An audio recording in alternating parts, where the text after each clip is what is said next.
Alright, good afternoon, everyone. Good afternoon, everyone. Today is the third day of June 2013. Let's go over the results. We'll start with the results. Alright, today in the live trading room, we had 18 ticks profit on soybeans, 21 ticks profit on the Russell 2000, minus 8 ticks, an 8 tick loss on crude oil.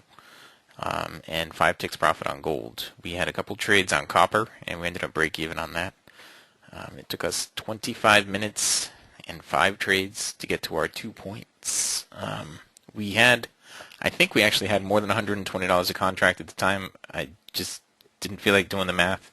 I know it was at least 120, but I think it was actually a little more than that.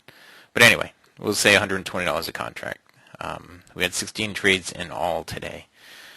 Now, what Dwayne was talking about last month is that we had the number to beat from the month of April was $5,392.50. And we had beat that by the third week. By the end of the third week in May, we had already been above that number a little bit. I think it was 5,420 or something like that, just a little above that number by the end of the third week in May. And so I said, well, the fourth week is just, the fourth week is just, it's going to set the bar for next month, assuming I don't lose anything. It's just going to set the bar for next month. And on Tuesday last week, we had the holiday on Monday. So Tuesday was the 28th. I didn't end up placing a single trade on Tuesday. I had technical difficulties, and I didn't end up placing any trades on Tuesday. I didn't even get into the live trading room until there was about 10 minutes left. Dwayne was doing it in the morning. Then on the 29th and 30th, you can see we had 15 trades to make our 2 points on the 29th and 30th. We started out pretty far down on those two. I mean, it was a character building exercise. But it really just showed that if you keep doing the same thing over and over and over again, the odds are with you, and you'll get out of the hole and end up profitable. And it took us a few trades. It took us a little while. Now you can see on one day it took us 108 minutes, and on the next day it took us 106 minutes to get to plus 2 points. But we did it, and we ended up positive on both days, above 2 points, positive on both days. Then on Friday, we had a good day on Friday. We started off the day with a losing trade. It seems like lately the first trade has been a losing trade for the last week. But we started off the day with a losing trade on Friday, and then we ended up turning everything around and being positive everywhere. We were positive, $450 a contract is what I think it came out to on Friday. It took us 17 minutes and 3 trades to get our 2 points on that day. Now, today, we started out with a losing trade today. I think it was on, our first losing trade today was on the Russell, I want to say. We took a Russell trade and we lost. And we were down 8 ticks on the Russell. The next trade that we took was plus 10 ticks. It put us at plus 2. And the next trade after that was plus 19 ticks. It put us at plus 21. The soybeans were up all day. Crude oil, we were down all day. We only placed a couple of trades on crude. We had 2 break-even trades and 1 losing trade on crude. The gold, we placed a few trades on. We were down on gold, and we ended up back positive on gold. I think we had a losing trade, then a winning trade of 8 ticks to go back to break even, then a winning trade of 5 ticks. And that was pretty much our day. Now, I'll go over the individual trades with you in just a moment. If you have not taken the free trial with us, go to www.cfrn.net/apply. Go there and sign up for the free trial. Now, when you do sign up for the free trial, hang on, I'll tell you in a second, Reggie. RG. When you do sign up for the free trial, you will be sent a link to get into the live trading room, and there will also be a video in there. And in that video, it shows you how to download the charting platform, how to download the indicators, how to go through the whole process. Okay, to install the indicator set, to install the indicators, to do the whole thing. All right. Once you've done that, if you want, just send us a quick email at support@cfrn.net. asking for the layout, and I can send you my layout with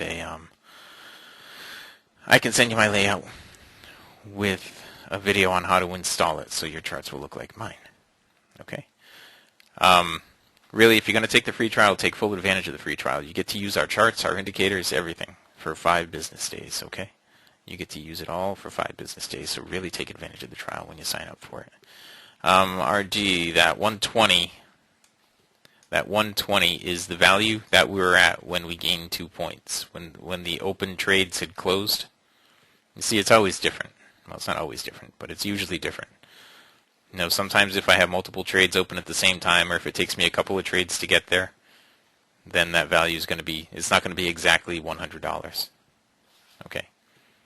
Today it was $120. I actually think it was more than 120, but I'm sticking with 120, and that's it. At the time, I had come back. I had a copper trade that I was plus 8 on, so that was plus 100. I had a gold trade that I was minus 8 on.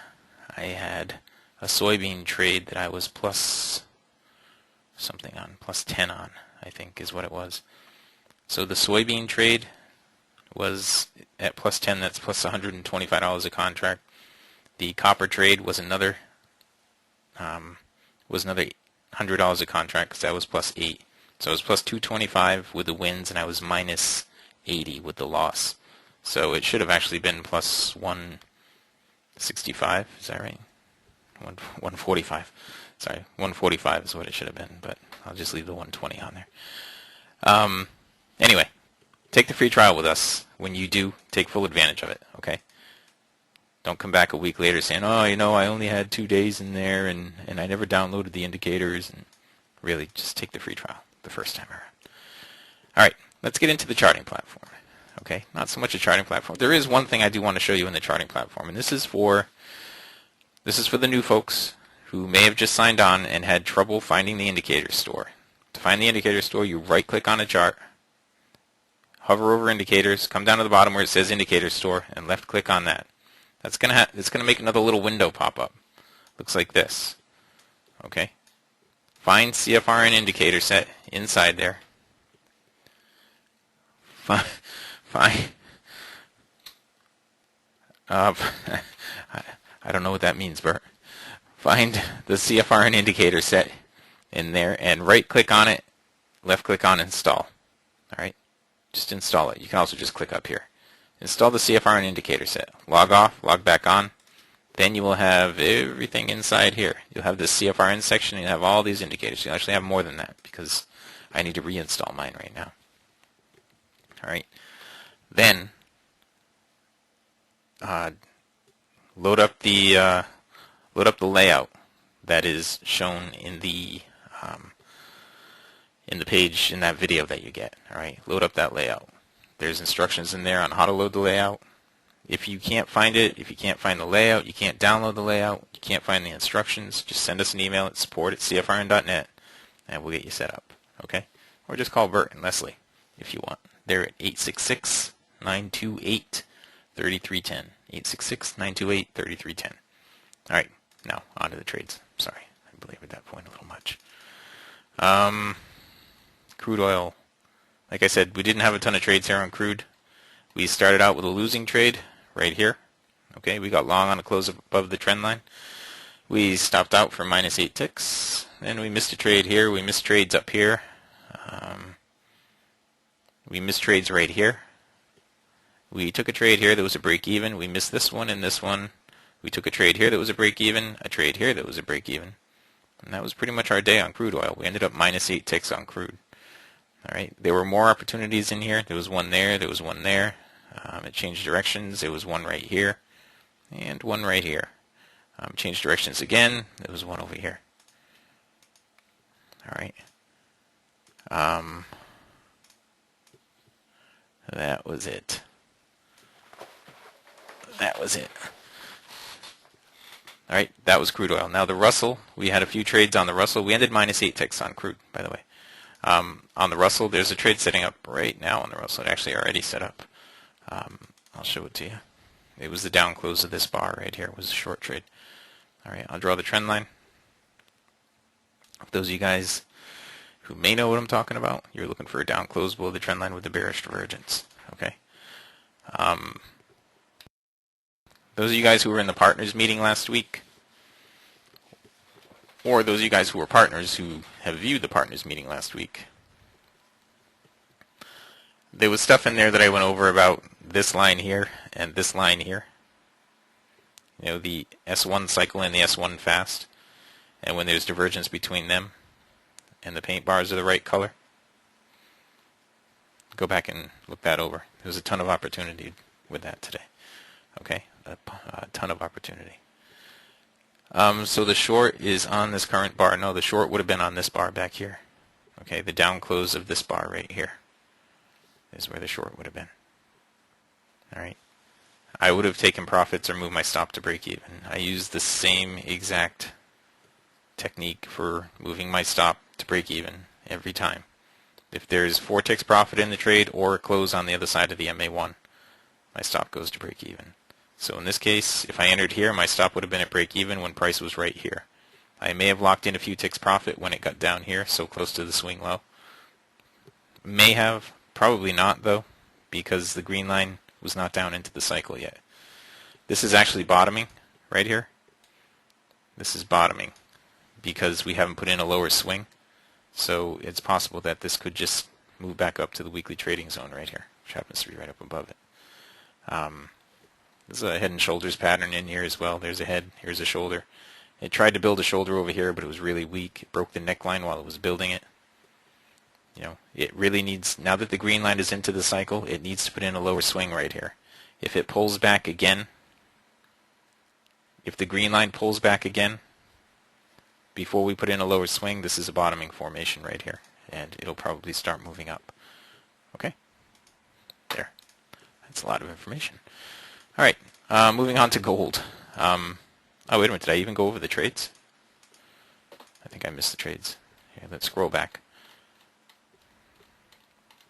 There was a ton of volatility in the Russell today. All right, our first trade was right here. We lost. We missed trades in here, a short trade in there, a long trade in there, a long trade in there. We missed all that. We took a trade over here. This put us back above the 0 level. Okay, we were positive right there. We took a break-even trade there. We missed a trade there, and that was a sweet trade too if we'd have stayed in that one. Anyway, we missed a nice trade here, missed a nice trade there, another one there, and then finally we got in one that we stayed in. We got in this short trade over here. Okay, we got short there and we took some profit down there. That was 19 ticks profit on that trade alone. We missed that trade in there, and that pretty much brings us to where we are. Okay, this was the end of the morning session. There was one more trade right in here at the end of the morning session. That's it. So we were plus 21 ticks total on the Russell this morning. All right, I slid gold over. We took some trades on gold this morning. We were down in gold as well. You know, we started the day out down on almost everything we traded except soybeans, I think. But we got back from it right away. All right. So this was our first trade on gold. We went short right here, and we ended up stopping out. All right. There was one trade that I took this morning. I think it was the Russell trade. I should have. Let me go back to that. I had too many trades on all at once. You know, I started the morning with a bang and a flourish of activity, and I should have. If we go back to that one that I lost over here. Now I was long right here. I was actually long a little less than the high here, so I had 4 or 5 ticks profit right up here. And if I'd have been watching it, I'd have moved my stop to break even right there, and I'd have been stopped out of break even. But I was putting another trade on, I think on gold or soybeans or something. Or copper maybe, and I ended up missing that move right there. But anyway, on gold, we stopped out of the first trade, then we made it right back. Okay, we stopped out -8, then we made it right back, and we were at break even right there. We took another trade later on, somewhere in here. We took another trade right there for plus 5 ticks. All right, we missed a whole bunch of opportunities in here. There were a ton of opportunities in here on the gold, and we just flat out missed them. You know, there was a news event that came out, a high-impact news event that came out at 10 o'clock, and I believe we were just getting out of trades at that time. there were trades in here. I can go through them. There was one here, one here. It changed directions. There was one right here. There was another one right here. All right, it keeps going. There was another one up here, and another one over here. Keeps going, and there was a short right in here, and that was pretty much the end of the morning session right in there. All right. Currently on gold, there was just a long trade back here. There was just a long trade back here, and another one right in here. All right. Right now, you would have been looking for the up close above the trend line. This would have been your trend line. Okay, drawing your trend line down like that. You would have been looking for the up close above the trend line before the black line got below the BBC, and we didn't really get that. All right, so there's no long trade in there. And that was gold. All right. Copper, let me show you copper, because I did place a trade on that. What time is it? 12:44. All right. Let's do copper. All right. On the copper. Our first trade was right here on the copper. I think we made plus 10 ticks on that. Is that right? Let me just look at my list here. No, plus 8 ticks on the copper. We're plus 8 ticks on copper. And then it turned around. Let me just check that. Yeah. And then it turned around. And we took a trade over here. We ended up taking a break even on this one. And we took another trade in here, and we ended up losing 8 ticks. That put us even on copper on the day. All right, we were up 8 ticks, and then we ended up break even. Okay. There was another trade in here that I had said there was a long trade in here toward the end of the live trading room this morning. I said there's a long trade right here on copper, but I was in the middle of showing some other things, so I did not take it, but it was right here. Okay. And that was it for the copper. Now, I didn't trade anything on the soybeans. I pointed out some trades on the ES and the NQ, so let me just quickly look at the NQ and show where I pointed trades out. There was a short in here that went nowhere. It went about 4 ticks. Would have been a break-even short. There were a bunch of trades in here and a bunch of opportunities to enter, but I was watching too many other markets to really focus in on the NQ. Okay. Let's see. Right in here, I had said this was bottoming, and it certainly did. It bottomed right there, and it went way up from there before it came back down to that level. Let's see, scrolling left, and that was pretty much it. That was pretty much it on the NQ. Now, the soybeans. I did take some trades on soybeans this morning, and actually we did pretty well on the beans. We were plus 18 ticks on the beans, so let's scroll back here like this. All right, our first trade was right here on the soybeans, and I believe we got plus 8 ticks on our very first trade. The next trade was right in here. We ended up taking a break even on this one, and the next trade was right here. We drew our trend line in. We had a down close below the trend line. Over here we had an up close above the trend line. Over here we had an up close above the trend line. Over there, down close with bearish divergence. Okay, we got short here. We took 10 ticks profit on that trade. That put us at plus 18 on the soybeans. We are done with the soybeans for the day, but if we were not, we would be drawing a trend line down the tops like that. And that up close right there would have been a long opportunity. Okay. Let's see the ES. Let me just show you the ES, all right? And this will be the last thing I show. On the ES, there were a few trading opportunities this morning, which is unusual for the ES. We had our very first one was right in here with the bearish divergence, down close with the bearish divergence. It made a stab down at the weekly trading zone. It didn't get there. It pulled back up, and it went through the BBC, then it went back down, and it tried it again in here. You know, you might have been able to short right here, I guess, but there's no way I would have with the zone being so close. It tried to hit the zone again, came within a tick of it, then it turned around again, and it started moving up. Okay? It started moving up. Yeah. Yeah, it actually moved, Jerry. Can I explain my move stop to break even when you do it? You bet, Jim. I'll show you. We had a bullish cross. It pulled back down to test the BBC. There was bullish divergence, close up above the trend line. So there's an opportunity to get long in there and long in here. and another one right in here. This one would have stopped you out. Okay, it changed directions, didn't put in a higher swing. What that means, right in here, we didn't put in a higher swing by the time the green line in the cycle had crossed. All right, we did not put in a higher swing. What that means is this is topping action, and it topped right out there. All right, there were opportunities in here to sell on the way down. One there, another one right here, all the way down to the weekly trading zone. All right, and I had stopped watching it really at that point. I was too busy with everything else, but looks like it got pretty choppy in there. And that was it. Now, there was a question. There was a request, actually, not even a question, to go over how I move my stop to break even. Okay, to go over how I move my stop to break even.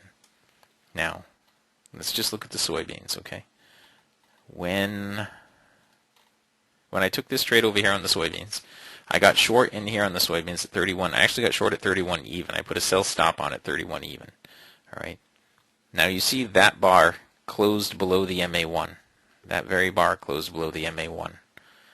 Right there, I would have moved my stop to break even on the close below the MA1. Even though I only had a couple ticks profit in the trade, if it closes on the other side of the MA1, it should stay on the other side of the MA1. That's my rule of thumb. So if it closes on the other side of the MA1, get your risk off the trade. That's probably your earliest opportunity to do that. If it doesn't stay on the other side of the MA1, there's a good chance it's going to turn around. Okay, you see when it came back up above the MA1 again, it moved up, and that would have stopped me out. Right here, when it got on the other side of the MA1, moved stop to break even, and then I actually forgot about the trade. But typically, what I would do is, if it hadn't closed on the other side of the MA1, let's go back to the other trade that I took. This one. Okay. This one, now I didn't move my stop to break even when it closed on the other side of the MA1 on this one. I moved my stop to break even when I had 4 ticks profit in the trade. Okay. Once I had 4 ticks profit in the trade, stop was at break even. Once I had 8 ticks profit in the trade, I moved my stop up to plus 3 or 4 ticks. Then it kept going up, and I was trailing my stop up. I had my stop at plus 8 ticks, and it came back and took me out right here at plus 8. Then it drew back a little bit. Okay, now the thing to watch is for the green line, when it gets up into the cycle, you anticipate that it's going to pull back again. And it did. It pulled back again, and it gave us another opportunity to get long. Now in this case, I was very aggressive with my risk because my entry was already on the other side of the MA1. All right. So it had gone up a couple of ticks, 2 or 3 ticks, and I moved my stop to break even. It came back down, took me out, and then moved up about 6 or 8 ticks. All right. Changed directions, and it gave me an opportunity on the short side. That is how I move my stop. Okay. And, you know, I tell people when I'm moving my stop, I try to show you as much as I can on my DOM when I'm doing it. You know, and I don't grab my initial stop and drag it. Like, you know, if we had, like, let me bring my soybean chart out. Okay. Now, let's say I put an order on over here on the soybeans. Okay. That's going to put a stop down here. When I move my stop to break even, you know, that stop is scrolled way out of view like that. I don't scroll down to find my stop, grab it, and drag it up. What I do is I just I'll place a sell stop right here, okay? A sell stop right there. That has the same function as dragging my stop up, except that sell stop is a limit order. It's not a market order. Like, you know, my stop, when it gets hit, it just has to be tapped, and then it just exits the trade.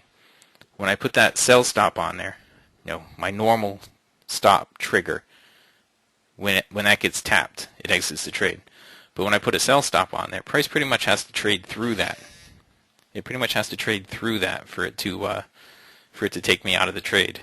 Okay, and it's at break even, and it keeps me in the trades. It keeps me in a lot of trades, actually. A lot of times it'll go back to break even, and it'll tick away at that. No, it doesn't cancel the previous stop. So when you do get exited out of the trade, you have orders hanging out there. So you have to clean them up manually. Okay, it does not exit the previous stop. You know, I watch it, and when I see that it's taking me out of the trade, then I just hit cancel all, and it takes all the other orders off. Occasionally I'll forget about them and I'll get triggered into a trade, but not very often. Okay? All right. That's it, guys. I've been going for quite a while now.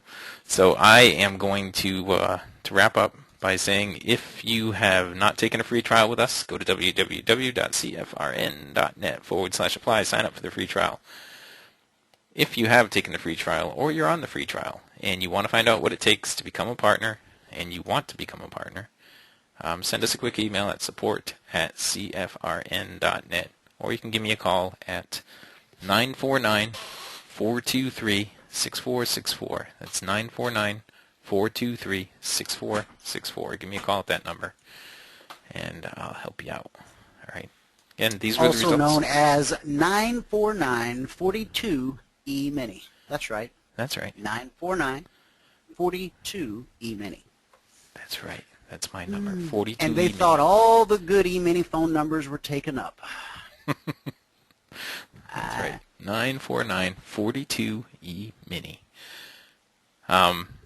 Just a reminder, last month we broke our record. This month we got a lot of work to do to get up above there. I mean, we're up $405 a contract right now on the month, but we're a long way away from $6,292.50. But we'll get there. Now let me say this about everything you just said, and any of you folks who are on the free trial and you're in the live trading room today, and it was just a blur of activity. There was this guy, man, he was just bouncing from market to market to market, and there was all these brightly colored indicators, and there was different charts and stuff you never heard of. Relax. Take a deep breath. Okay? Because here's the deal. The only reason, and Michael probably already explained this, but I'm going to explain it again, and hopefully it'll sink in. We're not trying to teach you how to trade 7 or 8 different markets at one time. In fact, that is the last thing in the world that we want you to do. In fact, Michael, during the live trading room, we need like one of those little scrolls, you know, like on the evening news, one of those little scrolls across the bottom of the screen that says, "Do not try this at home." You know? Well, do not try all this at home. Do not try all this at the same time at home. There you go. Yeah. The reason he's doing that, guys, is so that we want to be able to show you the same, because see, we just use one trade setup. That's it. We use one trade setup, one indicator, one time frame to trade all those different markets. So when we go from gold to soybeans to crude to the S&P, we aren't changing the time frame, we aren't changing the indicators, we aren't tweaking the settings of anything. All we're changing is the symbol. The exact same setup across every one of those markets. Now, the reason we do jump from market to market is, let's say you sign up for the free trial and you're a really busy guy or gal or lady, and so a 5-day free trial amounts to 10 hours. But because you're very, very busy, you can only squeeze in 3 hours out of those 10. Well, depending upon when your 3 hours roll around, if we were only watching 1 or 2 markets, you might never get to see a trade setup, execute, managed, and exited. And so you'd go like, huh? What was that all about? I didn't, I wasn't wowed. Well, it's not so much to wow you, but see, we want you to be able to see that same trade setup a lot of times, so that it sinks in that, oh, wow, it really is the same thing, and oh, wow, it may not be easy, but it really is quite simple. And so by using the luxury of having all these different markets to choose from, is that in 1 2-hour session, we're able to show you the trade setup from the beginning of the setup to the execution to the exit. How many trades did we take today, Michael? I think we took 17. Hang on a second. Let me just look. We took 16. 16 trades. Okay, and of those 16, how many were in the S&P? None. Oh, okay, so there's my point right there. If we were just watching the S&P, which, hey, Ben, there's nothing wrong with trading the S&P. That's my go-to market. But when you're working against a 2-hour window, how many opportunities are you going to have to trade just that one market? Well, he just said we didn't have one setup this morning that met all the criteria in the S&P. Now, over the course of the entire trading day, I'm sure there'll be at least a couple. Yeah. You know, two, We three. actually did have setups that met the criteria on the S&P, but I had so many other DOMs open, I didn't have an S&P Okay. one open, so I couldn't trade it. But Okay. you're right though. Most days there will be one or two setups on the on the S&P. Most days there'll be one or two. We'll have 15 on gold or 15 on crude oil and 10 on the Russell and the Nasdaq. My gosh, the Nasdaq and the YM. You can have 30 in that 2-hour span on those. There you go. So see, by using multiple markets, we were able to show you 17 trades today. Now, we're not saying you should make 17 trades or that you should trade all those different markets. What we're saying is you should probably learn this little Swiss Army knife trade, because you can take that baby and go apply it to any market, anywhere, anytime. Okay? Once you learn the criteria, once you know what it looks like, go trade it. All you got to do is just go sit in front of a market and wait for the trade to show up. When it shows up, you trade it. And then you're done for the day. Or you're ready for the next trade setup, depending upon the outcome of that trade, because you might get stopped out. That's the truth about trading. Of those 17 trades, any idea how many times you got stopped out today? Today I got stopped out. 1, 2, 3. 3 times. Huh. Now, last Thursday, if I'm not mistaken, you got stopped out the first 3 trades. First 4, actually. The first Thursday. 4. Yeah, Friday was no, wait, I'm sorry. You're right. Thursday was 3. Wednesday was 4. That's right. Okay. Sorry, I got it mixed up. That's a huge lesson right there, guys. Anybody that was in the live trading room Wednesday and Thursday, the bigger lesson was not in that we actually got our points for the day. The bigger lesson is in that we started out down 3 trades one day and down 4 trades the other day and still managed to turn it around. That right there is probably, if somebody said, you got to pick one thing that separates those who make it and those who don't, I would have to say that that's probably it right there. The inability to overcome getting stopped out on the first couple trades, because you either get angry or you want a revenge trade or you start questioning your indicators, your setup, your guru, your chat room, your very existence. See, that's not how you do it. That's not what Michael did. That's not how he pulled it out and turned it around the other day. He just kept trading. He just kept taking the next setup that met all the criteria with no emotion. Now, am I saying the man has no emotion? No. Am I saying he's a machine? No, not really. I mean, he bleeds blood like the rest of us. But what he's learned to do is to separate his emotions from his trading.